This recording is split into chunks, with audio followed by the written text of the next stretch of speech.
જય માતાજી, જય દ્વારકાધીશ। કેમ છો બધા? મજામાં જ છો? તો ફરી વખત માય સોલંકી ઓફિશિયલ બ્લોગિંગ ઉપર આપનું હાર્દિક સ્વાગત છે। તો જો અત્યારે તો મારા પિયર આવેલું છું એટલે હજી જાગી જ છું, એટલે 8 વાગ્યા ઘડિયાળમાં હજી જાગી જ છું। અને જાગીને નાસ્તો કર્યો તો નાસ્તામાં તો રીંગણાનું શાક કરેલું છે। રીંગણાનું શાક મને ભાવે નહીં એટલે હવે મારી બેનને બે જઈશું ગામમાં, બટેટા લેતા આવશું અને પછી બનાવશું ભાત બનાવીને પછી ખાઈ લઈશું, પછી કામ કરીને નાઈને સારા। તો અત્યારે જાય છે અમે ગામમાં, તો મારી સાથે છેલ્લે સુધી વિડીયોમાં બન્યા રહેજો મારું ગામ જોવા માટે।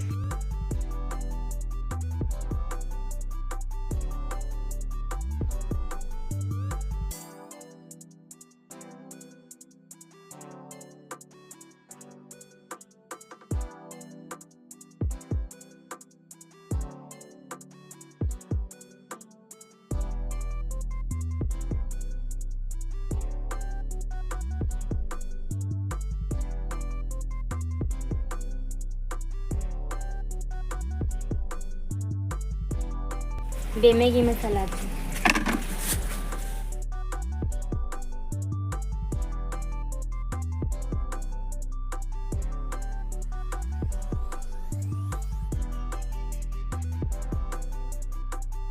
જો અમારા બેન મસાલો તૈયાર કરવા બેઠી ગયા છે, કેમ કે અમારા બેનને દાવું તો હોય એ મસાલો તૈયાર કરે એટલે ભાત મારે વઘારવાનો, મારે ભાત વઘારવાનો હોય એટલે મસાલો એને તૈયાર કરવા દઈ દેવાનો, આપણે કાંઈ નહીં કરવાનું।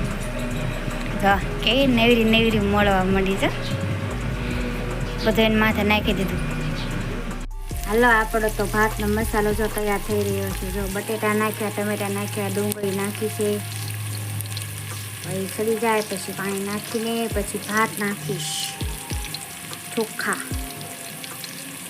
એટલે મસાલો તૈયાર થઈ જાય પછી ભાત બની જાય, તૈયાર થઈ જાય પછી હું તમને બતાવીશ કે કેવા ભાત બનાવ્યા છે। મેં બહુ આવડતા નથી પાછા, કેવા બનાવો એ કોમેન્ટમાં લખજો કે કેવા લાગ્યા।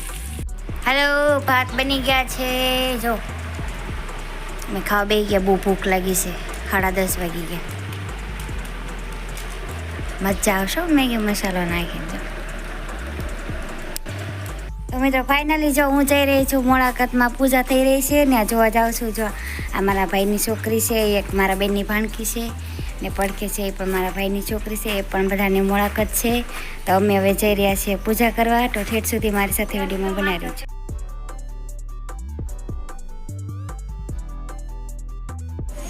બરાબર, એ પૂજા તમારી ભોગત થઈ જોઈ, માતાજી પર સામેથી ભાઈ ગયા, એની ચિંતા ન કરતા તમ તારે। મારું પાન ઉડી ગયું, હું 5 વખત તમને સંકલ્પ કરાવી દઉં, વાત પૂરી। બસ જેટલી વસ્તુ જ્યાં રહેવાની છે ને એ જ રહેશે, પવનના આધે ઉડી જાય, ચિંતા ન કરતા, મારું પાન ઉડી ગયું એવું નહીં, ભગવાનમાં ધ્યાન રાખવાનું।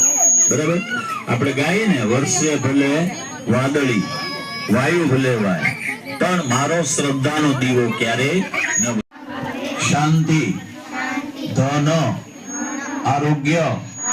હવે તમે ભણો છો એટલે બોલો, વિદ્યા દેહી મેં સકલ મનોરથ। તો મિત્રો ફાઇનલી જો મોડાકતની પૂજા હતી ને આ જોઈને આવી છું હજી, અને આવીને બેઠું છું। તો હવે મારા લોગને એન્ડ આપું છું। તો મારી ચેનલમાં જો તમે નવા હોય તો લાઈક શેર અને સબસ્ક્રાઈબ કરવાનું ભૂલશો નહીં। મારો લોગ જો તમને પસંદ આવે તો લાઈક શેર જરૂર કરજો। તો મળીએ ફરી નવા લોગમાં, બાય બાય।